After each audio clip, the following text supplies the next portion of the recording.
أهلا وسهلا مرحبات هلا وعيني. Good morning. I hope you're doing great. Okay, no. Do you want to proceed in English or Arabic or hybrid? هو أنتم شو يفيدكم It's okay يعني. It's okay for me. Well, first of all, good morning, blessed Friday, happy Ramadan, with a combination of the upcoming Eid. I hope you have prosperous life and thank you. everlasting health, inshallah. Thank you so much. That's very kind of you. That's very kind of you. I'm really happy to have. It's actually a privilege to encounter you and talk to you in person. But I just want to double check, first of all, do you see me or not? Yes, I do. Yes, I do. Glad to see you. Great. Glad to see you. That's the benefit of modern technology or contemporary. Definitely. Well, you have to do some investment to get to that level. Yeah, exactly. Yes. One of the virtues of actually technology is that it just draws us together and closer, but to the same extent, it just isolates people more. Today, I'm very happy, and it's actually a privilege to talk to you in person, to tap on your experience as an English and literature professor who have worked in Dubai and Sharqa as a professor of English, and that's amazing journey. And as a conference interpreter also, as a conference interpreter. Great. Because I have a BA in translation interpretation, and I have a diploma in interpretation from the Polytechnic of Central London. Great. Which is now called the University College of London nowadays. It is called the University College of London. But at that time, it was called the Polytechnic of Central London. Yes. Now, it would be great if you just walk us through some of your major achievements in life. And I graduated from there, came back to Baghdad, but unfortunately the Iraq-Iran war broke out. And I couldn't travel back to continue. Oh, okay. So you got blocked. Yeah, exactly. And then after serving 4 years during the Iraq-Iran war, I was admitted to the master's degree in English literature. You see? And I finished my courses here in Baghdad, and I was expected to travel again to England, but one of the big offensives in Basra took place, and they prevented the civil aviation from taking its own courses. So they stopped me from traveling again, and they said, you have to write your thesis in Baghdad and send it to us. You see? Wow. Yeah. So what could I do? I finished my own work here, and in fact, I was supervised by one of the outstanding professors of English poetry and literature, that is Dr. Amy Sequeira. You must have heard of her. For sure. Yes. Yeah. And she's one of the pioneers. Yeah, exactly. She was a great professor of English literature and poetry in particular. So she was my supervisor until I finished, and then I worked for 2-3 months at the university, at the College of Arts in Baghdad and Al-Mustansiriya, and then once again they forced me to join the army because they said you have not finished your own reserve. But I told them I served for 6 years. They said no, you have to do it again, and thus they cut it through, and I couldn't travel again. Okay. Now, how did you make your way to Dubai, and how did you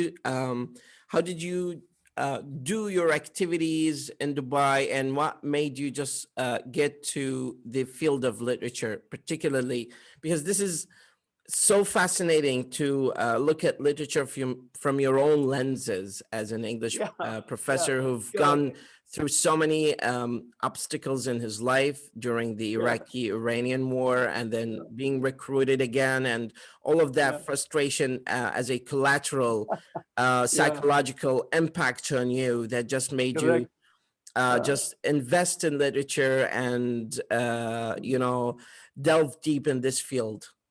Exactly. Thank you for this question.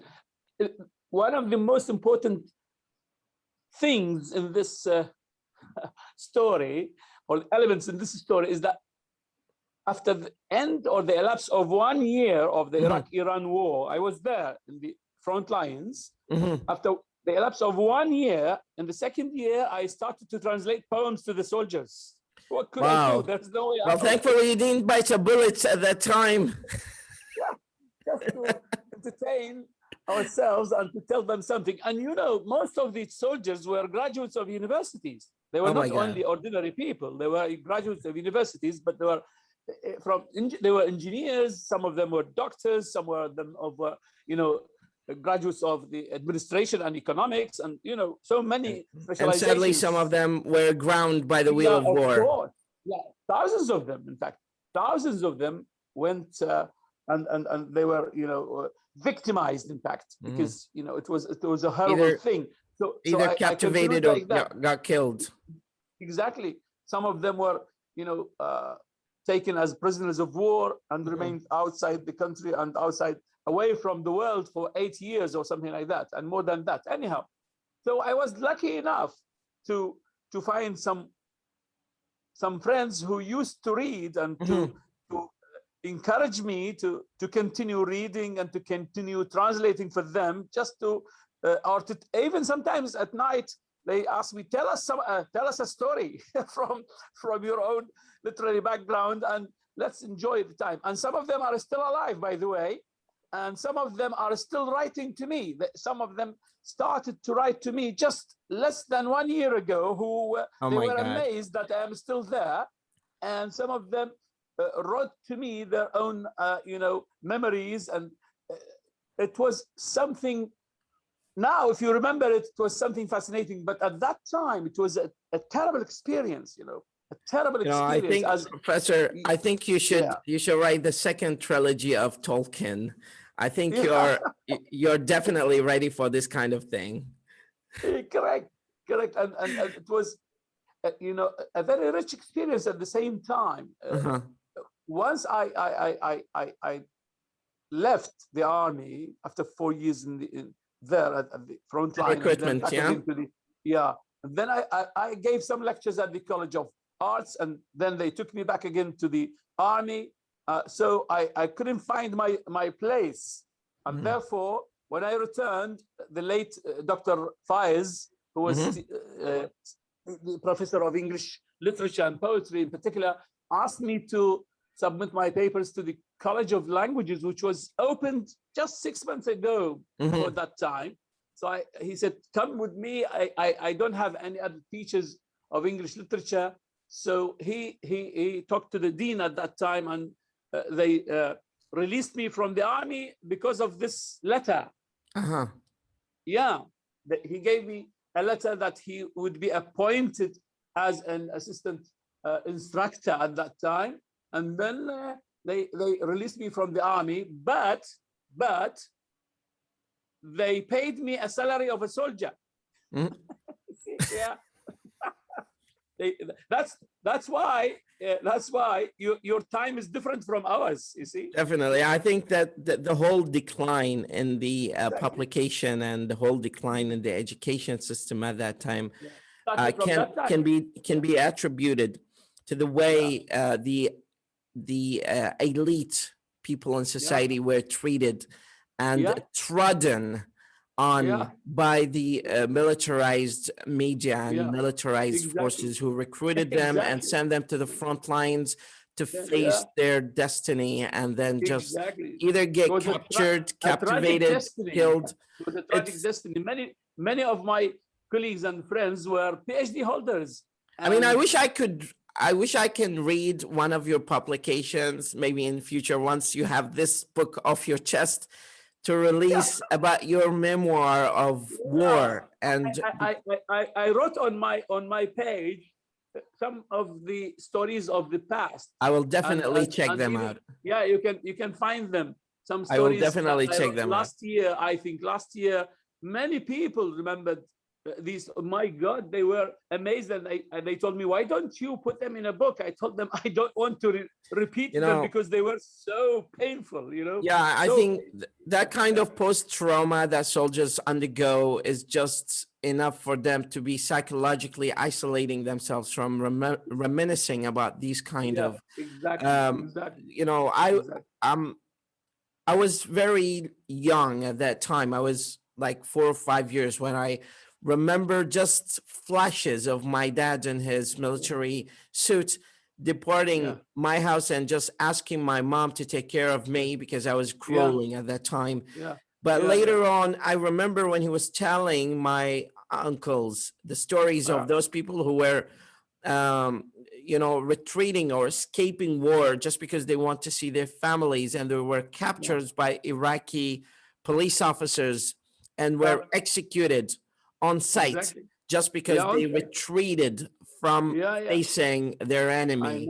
And just so shocking to me when I remember my dad was telling me a story about one of the soldiers who was pulled to a pillar and then tightened up, and then he was screaming before his execution saying, I had 7 kids, and I just want to see them before you kill me. And I mean, later on, my dad just heard the shots fired at his body, and then he just it's so saddening. But this is very let us not digress in that territory, because I know literature is full of emotions. That's why I don't want to write them again, because they are so painful.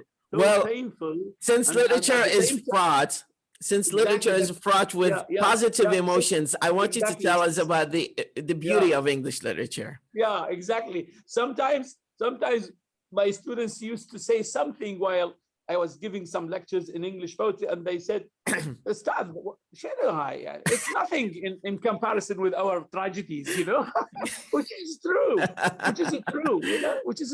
you know, because these are 2 different eras. Yeah. A friend of mine who's from Ramadi, I found him out 3 weeks ago. His name was Ismail. And he was amazed that he found me. He was just a graduate of I think primary school or something. Once we were, you know, being defeated in a very big battle 2 years after that was 1982. That was 1982, and our forces were besieged by the Iranians, and 60,000 soldiers, 60,000, imagine, 60,000 young men were killed or taken as prisoners in one morning. And we were just a few remaining. So they told him, Ismail, prepare your car and take these, you know, telecommunication systems to the front lines. We were laughing at him because we were sure that he will be killed, you know, he will be killed in just a few minutes. And so we shook hands, but we were joking, you know, just to encourage him, you know, Ismail, baqiya bhayatak, sorry, sorry to see you. That's very ironic. And he was laughing, you know, he said, Wallahi, you know, in Ramadi dialect, you know, if I die, I'll put all the dust and sand of a shosh on my head. Wallahi, تراب الشوش كله على راسي يقول. I told him that you'd be dead. You won't feel it. He said حتى لو هاي اقعد واذب على تراب الشوش على راسي وارجع وتعاقب نفس شلون بتكتب بهاي الطريقه. Imagine such a tragic comedy could be written again, but I don't want to remind people of those difficult times, because they passed through more difficult times again, right? After the Kuwait crisis, after the American invasion, after the you know, internal conflict, the civil war, you know, terrorist groups. Well, I think I remember I was like 6 or 5 years young when my family used to serve me food crumbs and bread crumbs, and I was complaining, like, why is it so tough to to be eaten, and they were just sit around a little plate, and they just get served old style oatmeal or some sort of food crumbs, and we were just starving at that time. And I was very little to remember, but these were flashes from the 1990s war and what happened consecutively in that period of time. But it's worth noting, Professor, that to some extent this generation doesn't know what the previous generation has undergone, and it's worth to highlight these key and salient periods of your life and what you've gone through, because these shape who you are right now as an open-minded elite professor in the field and a pioneer in literature and translation. And this leads me to my next question to you, Professor. How did you make your way to Dubai, and what was your contribution in Dubai to society? Thank you. I remained at the College of Languages until 1999, almost.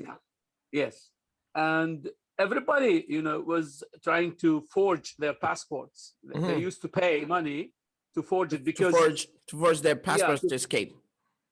Yeah, because there is one thing the old passport, the job is mentioned. So if your job was a university professor, you cannot travel. So they were forging it into, for example, a businessman or something like that, and they paid money for that. Paid almost at that time 1 million. For high risk. Dinars. It was very risky. Very high risk, dangerous. For both of them, for the officer who forged and for the student or for the professor himself. I refused, and I told them I can't go in this way because many people might be hurt if I was. Plus, you don't know the consequences down the line. Exactly. So I remained until the dean himself, or a person working in the dean's office, told me that there is a new letter coming from the presidency saying that if you resign from your job, and you sign a piece of paper in which you say, I give up my own rights. You see, I give up my own rights and my own previous services, they will give you a passport. You see? So I submitted my resignation. The dean approved it, and he submitted it to the university. The university followed the instructions of the presidency office, and they gave me my resignation. Imagine, it was so simple. But until today, I was not given my rights. For example, I don't have pension now. I'm not a pensioner. They said you resigned according to this letter, and therefore you don't have the right to. Imagine, imagine. I served almost 16 years at the university, and before that, you remember I told you about the army. So many people collected these services together, and they got good salaries and good pensions. But for me, they said, no, this is your resignation.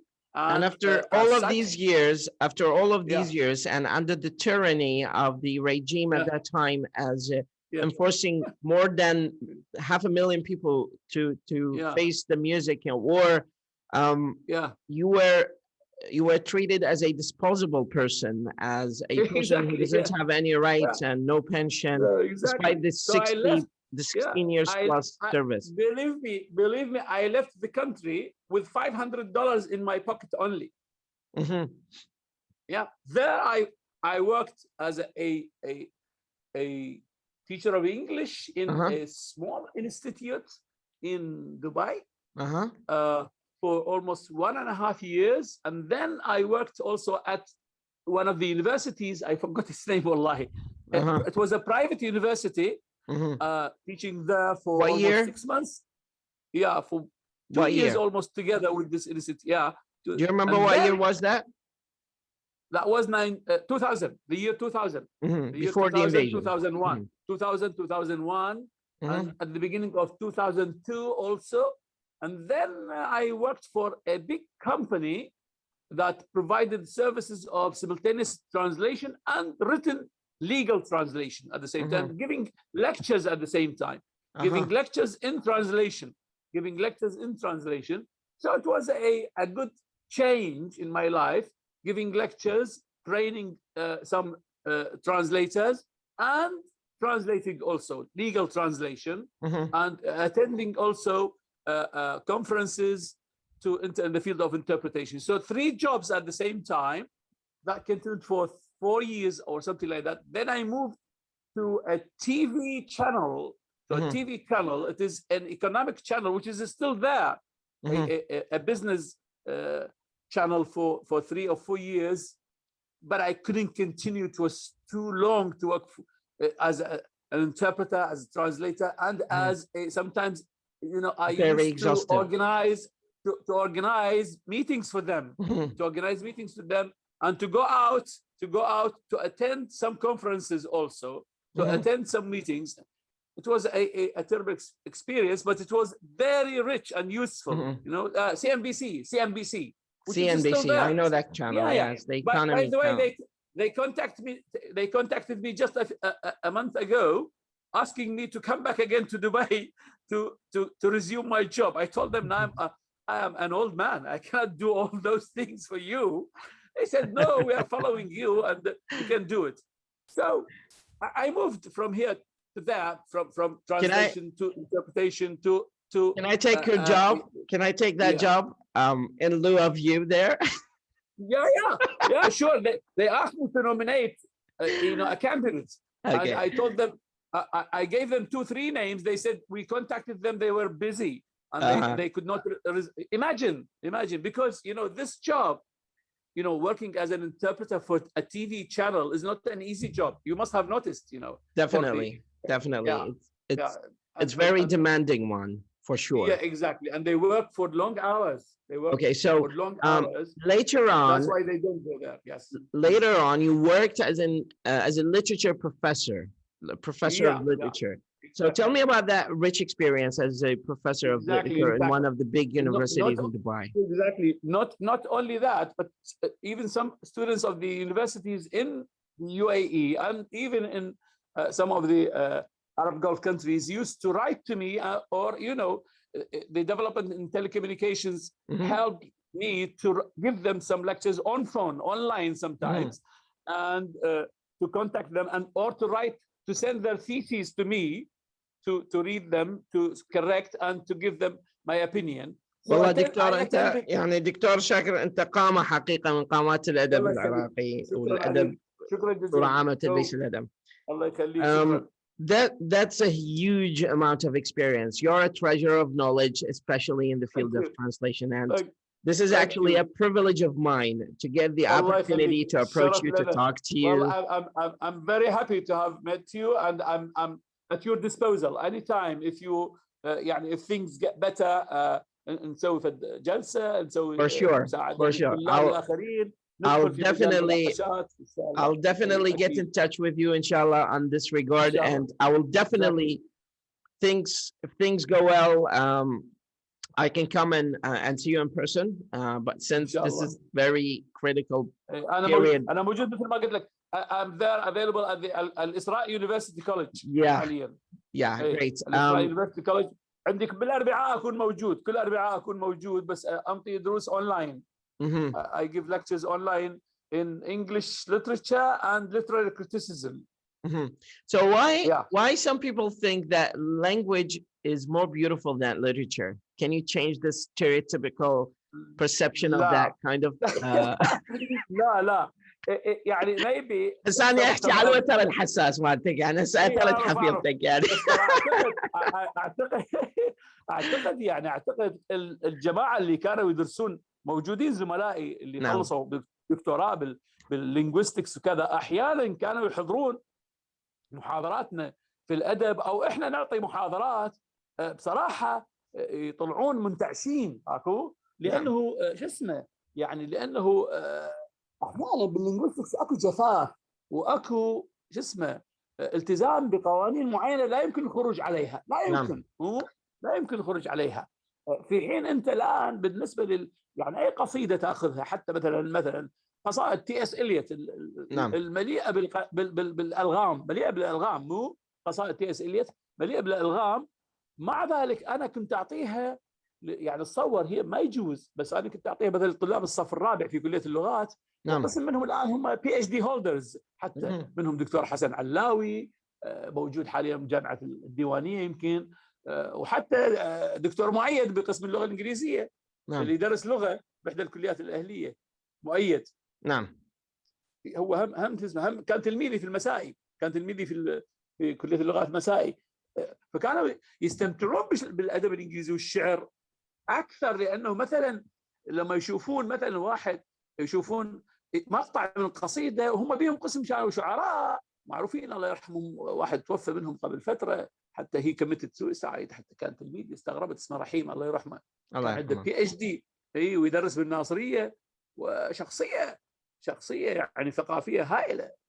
I was shocked to hear that he committed suicide. فما اعرف ليش لحد الان، يعني حاولت ان استفسر من الجماعه اللي هناك قالوا ما وصلنا الى اسرته. على كل حال ف كانوا مبدعين وكانوا يستمتعون بالدرس، يعني الى درجه يجيك انه واحد يسال ويشوف لما اليت يتساءل معهم ويشوف نفسه انه وين واصله الحياه. وهذا الكلام مثل قصيده كتبت عام 1922، زين انت قصيده كتبت 1922 وما زال الثيم والفكره والستركتشر بالضبط مذهله بالنسبه لك الان، انت في بعد مرور تقريبا 100 years. عجيب. نعم. عجيب. اضافه الى هذا انه هم يعني تتغير الاشياء، يعني تشومسكي اللغه تتغير، لكن imagination والفلسفي اللي موجود بالقصيده ما راح، هذا دائم على مدار السنين. بالضبط، ما ممكن يعني هذا اللي يجيك لما كيتس كتبها في بدايه القرن التاسع عشر، لما يقول بيوتي از تروث بيوتي، مو لحد الان اصبحت شعار عالمي هاي، مو بكيفنا احنا نغيرها. بيوتي از تروث بيوتي، هذه واحده من قصائد جون كيتس اللي هو كل عمره مات عمره 21 تصور. كتب Ode to a Nightingale، Ode to Autumn، Ode to ما اعرف شو اسمها هاي ثلاثه the three odes، مذهلات، خلد نفسه بطريقه عجيبه هذا الرجل بثلاث قصائد، خلد نفسه واصبحت قصائده تدرس في كل انحاء العالم. عجيب، مو عجيب. بينما صح ما زال تشومسكي يكتب ويعجبني هذا الاصرار العنيد العظيم اللي عنده، مو وهذا الرجل يجمع ما بين سياسه، علم اللغه، politics، linguistics يعني فظيع exactly، يعني فظيع، شخصيه موسوعيه وعنيد، وعنده موقف بالسياسه، موقف خارق للموقف. Professor Shaker, I sent him an email a couple of months ago. And he responded back to me. I wanted to do an interview with him via Zoom to talk about his philosophy and his age, and what he understands about language. And I just wanted to strictly ask him to comment about how this modern generation can make use of linguistics and how to study linguistics. And he apologized, saying that I'm very old to do Zoom meetings at this time, especially with coronavirus and other obligations that he had. And so I totally understood his, excuse. However, exactly. Going back to our discussion here, I want you to just, sorry for taking this long time to do this rich interview with you, but I really think you're a treasure when it comes to talking about literature and the beauty of literature. And inshallah, in our upcoming meetings, we will definitely dedicate a session where you introduce to us the beauty of literature and specifically tell us how you started to tell Iraqi soldiers in the front line and teach them literature and talk to them about literature and English literature and how that is really actually that can be a movie, a Hollywood movie, when it comes to an Iraqi soldier telling people literature, teaching them literature in the front line in the heated time of the conflict between Iraq and Iran. Yeah, exactly. Yeah, it was a, يعني sometimes I'm really sorry to not in order just to remind you of something and remind myself. I lost almost 200 pages, handwritten pages. I used to write them and put them under my bed there on the front line. Wow. I lost them. How? Because it rained for 3 days. And the whole area was over flooded with water, to the degree that both sides, Iran and Iraq, withdrew their forces. It was a kind of a truce that came from nature, you know, imposed by nature for almost 6 or 7 days. Both sides were forced to withdraw almost for 30 kilometers there inside their borders, and we left everything there except our guns, and that's all. So I lost that treasure of memories, the treasure that I started writing on the first days of the Iraq-Iran war, when we entered there, and I started to write in English and Arabic sometimes, because I wanted the papers to remain as a secret, because I was afraid that they might fall in the hands of some of the intelligence or those agents of the intelligence offices and in there in our units. في وحدتنا كانوا طبعا الناس يشتغلون مع الاستخبارات وكذا، وبالتالي ممكن توقع بديهم، فكنت اكتبها بالانجليزيه واضعها، واذا بها هذه المطره الرهيبه للاسف والله حوالي 200 صفحه تقريبا هالشكل راحت من عندي بخط اليد. انا يعني والله بكيت زين، لانه قالوا لي انت على شنو؟ هي اوراق راحت. قلت لهم زين يا شو اقول لهم؟ They didn't understand the importance of these papers. فراحت من عندي، ولهذا ما كملت بعد، لانه وش اكتب من جديد يعني. راحت حوالي تقريبا وثائق تخص 4 سنوات من بدايه الحرب، يعني من لحظه بدايتها، مو بدايتها 22 كما يدعون، لعلمك مو 22 9، لا احنا قبلها بشهر كنا في شهر الثامن، يعني قبل ما تبدي القادسيه الرهيبه، احنا في شهر الثامن كنا في جبهه على بدره وجصان. على بدره وجصان، وانا كنت هناك. حتى الضابط عفوا مدير الناحيه مال جصان، مدير ناحيه جصان، قال لك اخي شو تسوون انتم هنا؟ قلت له معود انت شو مدير ناحيه؟ حرب هاي. قال قلت له والله. حتى جاب لنا غدا من البيت، لان ماكو مطاعم يعني. جاب لنا غدا من بيته وغدانا، احنا كنا 5. قال لك الحين انتم شو تسوون هنا؟ راح يقتلونكم هنا على الحدود، هذول خطرين يرمون كل شيء كذا. قلت له ولا احنا شنو غير راح نموت غيرها يعني. فجابوا لنا غدا وفهمته انه احنا جايين دي قدام a kind of reconnaissance، ماكو استطلاع، وبنفس الوقت نبعث برقيات نبين اشياء. حتى ويانا بعد 5 جنود اخرين كانوا لاسلكي على ظهورهم يشيلون اجهزه لاسلكيه. احنا ما كنا نشيل على ظهورنا، كنا عندنا داخل سياره نرسل.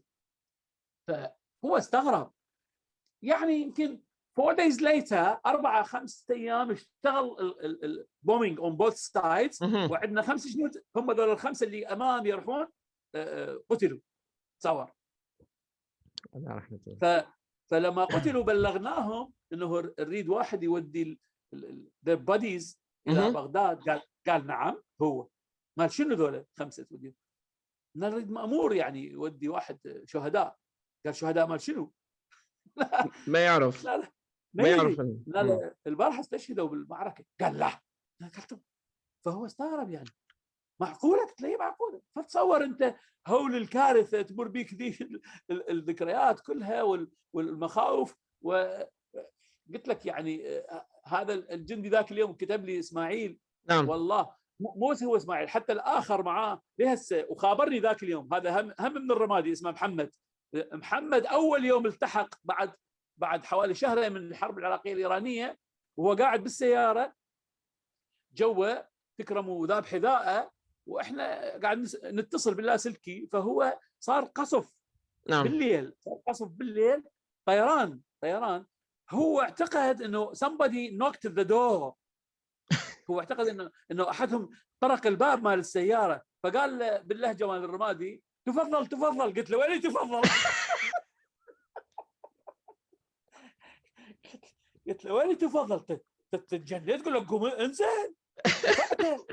نزلنا وتمددنا على الارض على التراب يعني كذا، فمن راحه قال هاي شكو. قلت له وين تفضل؟ لك هذا راح يسحقنا سحق. قال هاي شنو؟ قلت له هاي طيران. قال هسه بالليل. قلت له اي بالليل طيران. المهم راحت الطياره وسكتوا الدفاع الجوي كذا، فرجعنا نضحك وكذا. ذاك اليوم خابرني قبل اسبوع يضحك، يقول لي تتذكر من قلت له اضحك. فهو تصور يعني هي you laugh at it but in fact it was so painful. كإنسان انت متعلم مثقف كذا وبصفك انسان بريء اخر فعلا. تعال بهالليالي الظلمه تشيت من سياره وتنام على التراب وتخاف تضربك قذيفه تطيرك بالهواء وتحولك الى لا شيء. لا زال الوضع مستمر. بالضبط. هاي الكارثه يعني. this is يعني endless tragedy. تخليني صافن احيانا. هاي شنو تكرار هاي المأساة فظيعه، شيء غير طبيعي. بس نسوي يعني ما اعرف. دكتور انا اريد حلقه اخرى تتحدث بها عن اللي كتبته بالادب اثناء الحرب، ولو صفحه من اللي تتذكره من ال 200 صفحه. احاول اتذكر واحاول اكتبها حتى اتذكر بالضبط. اتمنى لانه المتابعين هسه راح يكون كلش متحمسين انه يعرفون شنو كتبت بذيك الفتره وشلون قدرت، وراح نخصصها بالعربي حتى تكون enlightening اكثر بالنسبه للمتلقي. ان شاء الله. احب يعني احب تتحدث لنا عن شنو اللي كنت تحكيه بذيك الفتره الناس بموضوع الليترشر وشلون، لان هذا حقيقه يعني يتالف عليه فيلم، يعني يصير عليه فيلم على الموضوع. اي قلت لك والله يصير عليه فيلم فعلا يعني. ومن انا اشوفك ان شاء الله بالجامعه قريبا باذن الله. ان شاء الله. اني شاكر فضلك وسعة صدرك وامكانيتك على الحديث على هذه المواضيع، رغم انه شويه مؤلمه للنفس وللشخص انه يرجع. لا ضروري الاجيال، لكن ضروري واحد يعرف المعاناه اللي مر بها المواطن. لا مو ما يدرون هم. المثقف العالم احيانا تصعد بسياره تاكسي هذا يقول لك يا عمو انتم عشتوا بالعصر الذهبي. اقول له ايه بس ايش عصر ذهبي؟ ما يدري انه الجولدن ايج هذا. ما يدري اسماعيل دق عليه صاروخ يقول له تفضل. والله لا اجيب ترى الشوش كله على راسي. ربي يحفظك دكتور. الله يخليك. ربي يحفظك ويخليك ويحميك من كل مكروه ان شاء الله. سعيد جدا وان شاء الله نتواصل فيس تو فيس باذن الله قريبا. الله يخليك ان شاء الله. ان شاء الله. وانت يرود ربما انت ما دام اختصاصك باللينغويستكس بحل هذا موضوع مع زملائنا، بس نعم. عموما صار شيء بالادب واللينغويستكس بالتداخل بين الاثنين. كونفرجنس طبعا. ندوات ممكن يصير ندوات شيء. هسه حاليا انت قاعد تكتب مو فقط يعني. نعم اي ممتاز. والمشرف عليك الدكتور حسين معيوف من جامعة بابل. جميل. اي هم هي بابل اللي فتحت هذا الاختصاص بالدكتوراه ولا موجودة ايضا في بغداد؟ هو التخصص مالتنا الدقيق هو critical discourse analysis.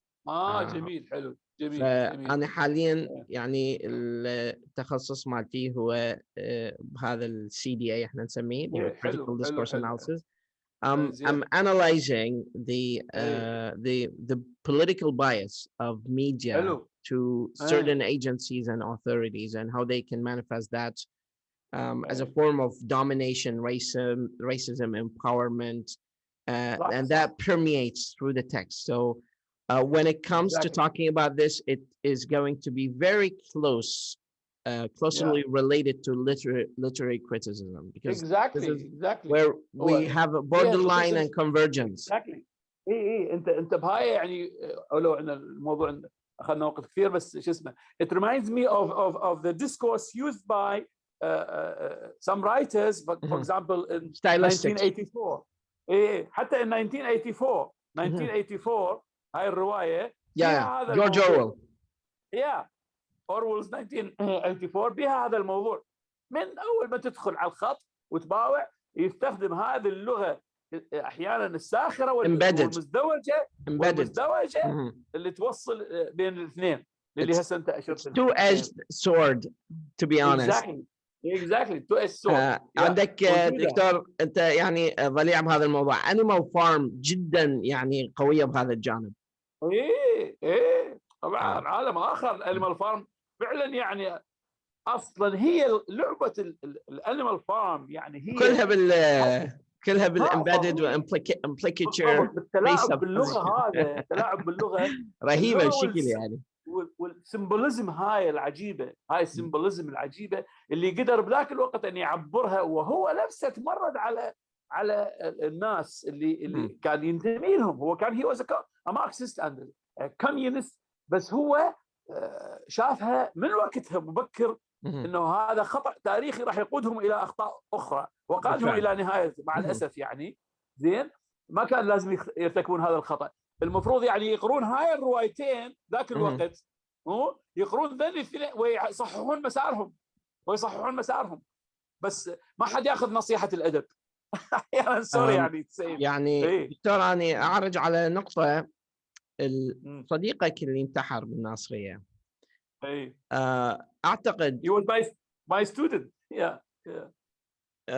أنا أعرف أنه أكو هواية أسباب نفسية يعني ممكن هي ساهمت بهذا الموضوع، لكن إحنا حاليا بالمجتمع العراقي من ازداد ثقافة ازداد بؤسا. طبعا هو ازداد ثقافة وكان شاعر وحساس وناقد وطالب دكتوراه محترم يعني وخلص المسائي وهو يعمل في النهار في الشورجة يعني خلص البكالوريوس بعدين كمل ماجستير وانا كنت اتابعه بعدين كمل دكتوراه وشفته يدرس بالجامعه وفرحت به واذا بي اتفاجئ 2 years ago. لا رحمة الله. اي والله. دكتور اني اشكرك جدا ربي يحفظك ويخليك ويحميك من كل مكروه. ان شاء الله لنا لقاء اخر. اوعدني انه ناخذ هذا تحكي لنا على هذه الذكريات تحديدا. ان شاء الله نستضيفك ان شاء الله. ربي يحفظك دكتور وانا سعيد جدا بك واشكركم واتمنى لك التوفيق ان شاء الله ربي يحفظك. نلتقي اكيد ان شاء الله. تحياتي. شكرا جزيلا. شكرا مع السلامه. الله معك. شكرا مع السلامه. الله وياك. مع السلامه.